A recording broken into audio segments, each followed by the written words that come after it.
నర్పవి నర్పవి నర్పవి ఇలా నర్పవి నర్పవి నర్పవి ఇలా నర్పవి నర్పవి నర్పవి ఇలా నర్పవి ఇలా 11 టైమ్స్ అనమాట. ఎర్లీ మార్నింగ్ లేచి మనం మన అరచేతుల్లో అమ్మవారిగా భావించి వారాహి అమ్మవారిగా భావించి చూసి అమ్మవారిని మనసులో తలుచుకుని మీరు భక్తి శ్రద్ధలతో కనుక 11 సార్లు 11 టైమ్స్ చదివితే మీకు చాలా మిరాకిల్స్ చేస్తారండి అమ్మవారు. మెయిన్ ఏంటంటే మనకి భక్తి శ్రద్ధలు ముఖ్యం.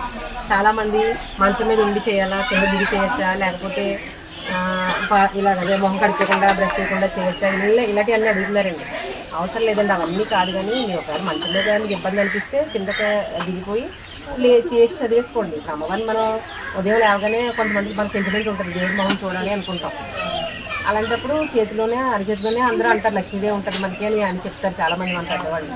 అలాగే అమ్మవారిని అరచేతిలో చూసుకుని వారాహి అమ్మవారిగా భావించి మనం చేసుకుంటే సరిపోద్ది అనమాట.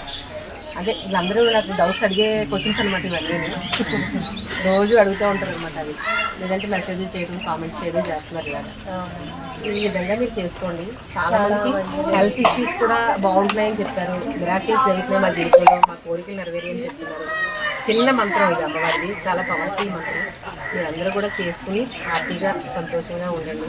అమ్మవారి అనుగ్రహం ఎప్పుడూ ఉండాలి. జై వారాహి మాత.